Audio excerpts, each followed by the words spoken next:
사랑하는 사람이 무엇을 좋아하고 무엇을 싫어하는가를 안다는 것은 큰 유익일 것입니다. 별것 아니더라도 상대방의 기호를 알고 작은 것에서부터 배려하게 되면 사랑하는 사람으로부터 우리는 더없이 멋있고 아름다운 사람으로 인정받을 수 있는 것입니다. 마찬가지로 우리가 신앙생활을 하면서 하나님께서 가장 기뻐하시는 우리 인간의 성품이 무엇이고 가장 싫어하시는 성품이 무엇인가를 아는 것은 우리 모두의 신앙생활에 유익합니다. 왜 그럴까요? 하나님께서 기뻐하시는 모습으로 아름답게 변화되어 하나님의 기쁨이 될 뿐 아니라 하늘로부터 부어주시는 그 복의 주인공, 축복의 통로가 될 수 있기 때문입니다. 하나님을 알 때 우리는 그것이 가능해집니다. 그렇다면 하나님께서 가장 기뻐하시는 인간의 성품, 가장 싫어하시는 성품이 무엇인가 할 때 오늘 잠언 18장 12절이 우리에게 그 정답을 말해줍니다. 한 번 더 같이 읽겠습니다. 사람의 마음의 교만은 멸망의 선봉이요 겸손은 존귀의 길잡이니라. 아멘. 즉 하나님은 겸손을 가장 기뻐하시고 교만을 가장 싫어하십니다. 그래서 야고보서 4장 6절, 베드로전서 5장 5절에도 동일한 가르침을 줍니다. 하나님은 교만한 자를 대적하시되 겸손한 자에게는 은혜를 베푸시느니라. 성경 인물 중에 모세와 바로 왕이 잠언이 말하는 겸손과 교만의 결과를 가장 분명하게 대조적으로 보여주는 대표적인 인물들이다라고 말할 수 있습니다. 우선 하나님은 민수기 12장 3절에서 모세를 성경에 나와 있는 다른 어떤 인물들과 비교해서는 물론이거니와 세상 모든 사람들 가운데 가장 온유한 사람이다라고 하나님이 평가하고 있습니다. 온유한 자다. 민수기 12장 3절 같이 읽습니다. 이 사람 모세는 온유함이 지면의 모든 사람보다 더하더라. 표준 세번역은 온유함이라는 단어를 겸손이라고 번역하고 있습니다. 결국 민수기 12장 3절에서 하나님께서 모세를 향해 모세는 온유한 사람이었다라고 평가한 것은 곧 그는 그 마음이 가난하고 겸손한 사람이었다라는 말과 같습니다. 모세가 겸손했다는 증거는 그의 엎드려짐에 있습니다. 첫째로 모세는 사람 앞에서 자신을 낮추어 엎드릴 수 있는 사람이었습니다. 민수기 14장 4절 5절에 보면 이스라엘 백성이 가나안 정탐꾼의 보고를 듣고 애굽으로 다시 돌아가자라고 말할 때 모세는 백성 앞에 엎드렸습니다. 또 민수기 16장 3절 4절을 보면 고라와 그를 추종하는 세력들이 반역을 일으키고 모세의 지도력을 공격할 때 역시 모세는 그들 앞에 엎드렸습니다. 이런 모세의 엎드림은 불의에 굴복한다는 의미는 아니었습니다. 불평하는 이스라엘 백성들, 고라와 그의 추종하는 자들의 반역이 하나님의 심판을 자초하는 불의한 행동이었기 때문에 그들의 불손하고 어리석은 태도를 질책하기에 앞서서 모세는 그들 앞에 자신을 낮추고 엎드림으로 그들이 자신들의 완악하고 어리석은 마음을 돌이키고 설득하기를 원했던 것입니다. 둘째로 모세는 사람들 앞에도 엎드릴 줄 알았습니다.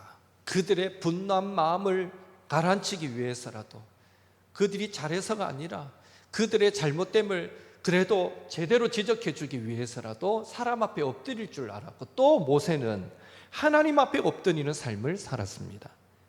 사실 모세의 겸손은 무엇보다 하나님 앞에서의 겸손이다라고 말할 수 있습니다. 모세는 자신의 무능력 때문에, 그리고 이스라엘 백성의 무지와 제약된 행동 때문에 늘 하나님 앞에 엎드리는 삶을 살았습니다. 모세는 하나님의 도우심을 얻기 위하여 엎드렸고, 하나님의 진노를 누그러뜨리기 위하여 엎드렸고, 이스라엘의 죄악을 사해 주실 것을 간구하기 위하여 엎드렸던 것입니다.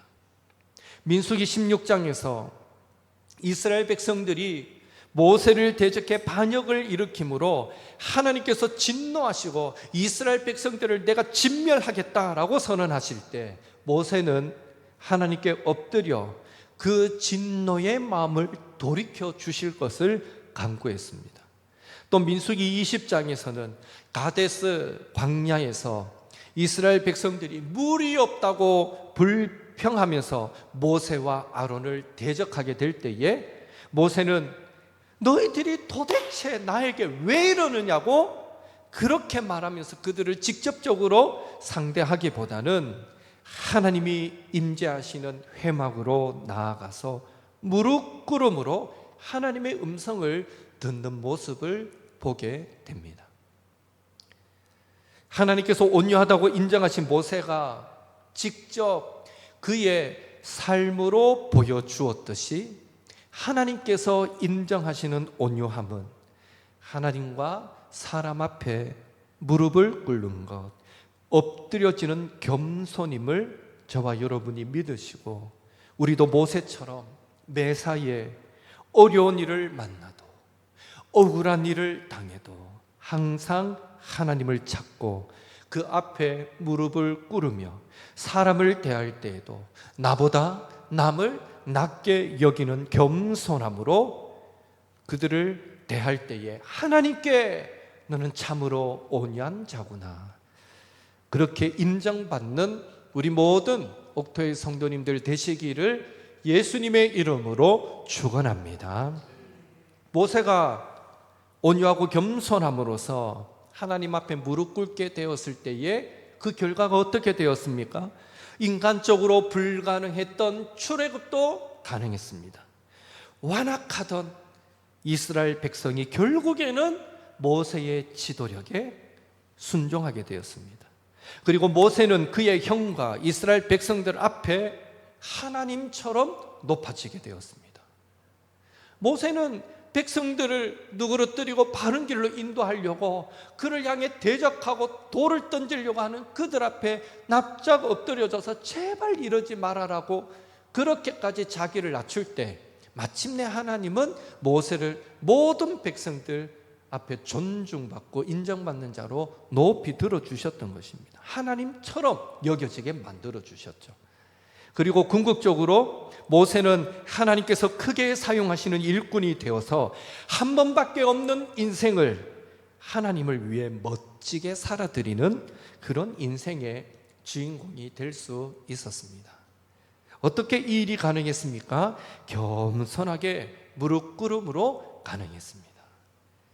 그런 의미에서 하나님 앞에 무릎을 꿇지 못하는 사람은 세상 앞에 겸손하다라고 인정받을지는 몰라도 하나님께서 인정하시는 온유함, 겸손함에는 이르지 못한 사람이다라고 말할 수 있을 것입니다.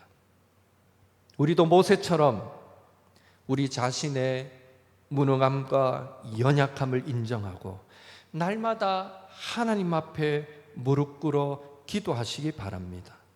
세상이 우리를 공격하고 우리에게 상처를 줄 때 모세처럼 세상을 직접 상대하려 하지 마시고 하나님께 무릎을 꿇어 하나님의 뜻을 구하시기를 바랍니다. 전능하신 하나님께서 우리를 도우시며 이길 힘과 지혜를 우리에게 공급하여 주실 줄로 믿습니다. 그렇게 온유함으로 겸손함으로 세상을 이기고 정복하는 우리 모든 옥토의 성도님들 되시기를 예수님의 이름으로 축원합니다.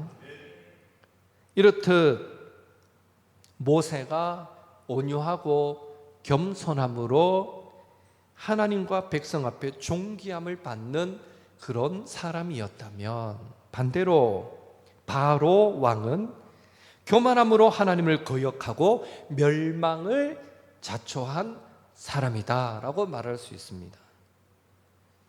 출애굽기 9장에 보면 하나님은 6번째 악성 종기가 애굽 전역에 걸쳐서 애굽 사람들과 가축에게 생기게 하셨지만, 바로는 이스라엘 백성을 광야로 내보내서 하나님을 예배하지 못하게 했습니다. 그때 하나님께서 바로를 꾸짖어 하셨던 말씀이 출애굽기 9장 17절 말씀입니다. 함께 읽겠습니다. 내가 여전히 내 백성 앞에 교만하여 그들을 보내지 아니하느냐. 여기 교만하여 라는 이 부분을 이전 개역 성경은 자고하여 라고 번역했었습니다. 하나님이 이해하시는 교만은 다름 아니라 스스로 높아진 상태를 말합니다. 스스로 높아진 상태의 마지막은 하나님처럼 되는 것임을 생각할 때에 결국 교만은 하나님처럼 되려는 상태를 의미합니다. 바로가 왜 그렇게 교만했을까요? 그는 스스로 자신을 살아있는 신이라고 생각했기 때문입니다. 바로가 생각할 때 나도 신인데 여호와가 뭐라고 내가 그의 말을 들어야 하느냐라고 그는 생각하기 쉬웠을 것입니다. 이렇듯 스스로 높아져서 하나님처럼 된 상태, 그래서 결국 하나님을 대적하는 상태가 되어버리는 것, 이것이 교만입니다. 교만했던 바로의 마지막이 어떻게 되었습니까?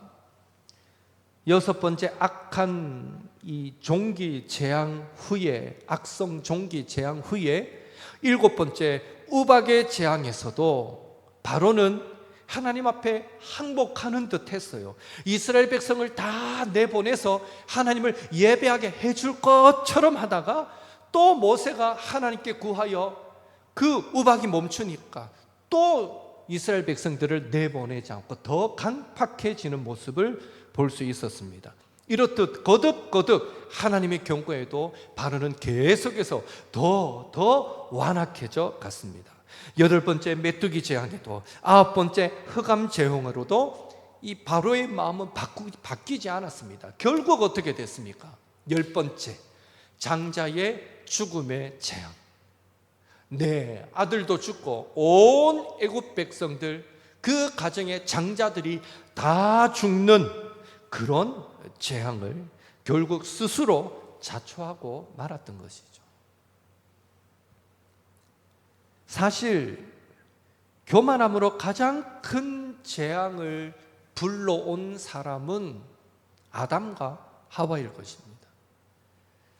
인간의 시조인 아담과 하와가 에덴 동산에서 하나님처럼 된다는 그 말에 혹해가지고 하나님처럼 되려고 그 교만한 마음에 눈길 한번 잘못 돌려서 선악을 알게 하는 나무의 열매를 먹었다가 가장 완전한 동산인 에덴 동산을 잃어버렸고 온 인류의 죽음을 가져왔으며 온갖 비극이 인류 만대에 걸쳐서 덮쳐버리게 되었던 것입니다.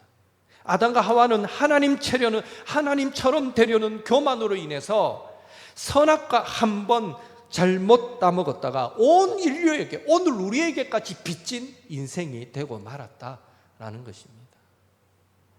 그게 교만의 결국입니다.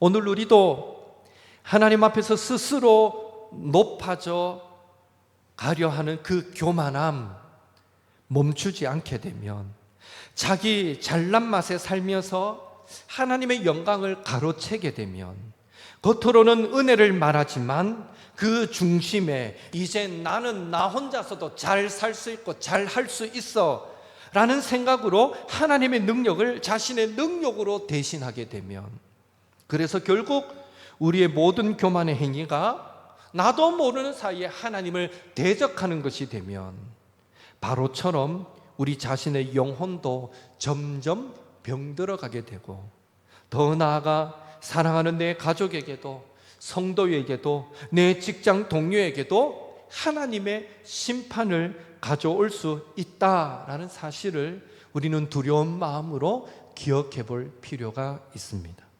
특별히 교회에서나 사회에서 상대적으로 내가 조금 더 높은 지위와 명예를 가졌다면, 하나님이 그것을 우리에게 허락했다면, 그런 성도들이라면 더더욱 하나님 앞에서 교만하지 않고 겸손해져야 할 막중한 책임이 있다라는 사실을 우리는 잊지 말아야 할 것입니다. 겸손과 교만은 언제나 종이 한 장 차이입니다. 동일한 상황에서도 어떤 사람은 겸손해질 수 있고 어떤 사람은 교만해질 수 있습니다. 우리 옥토의 성도들은, 우리 이 수요 기도에 나온 우리 성도님들은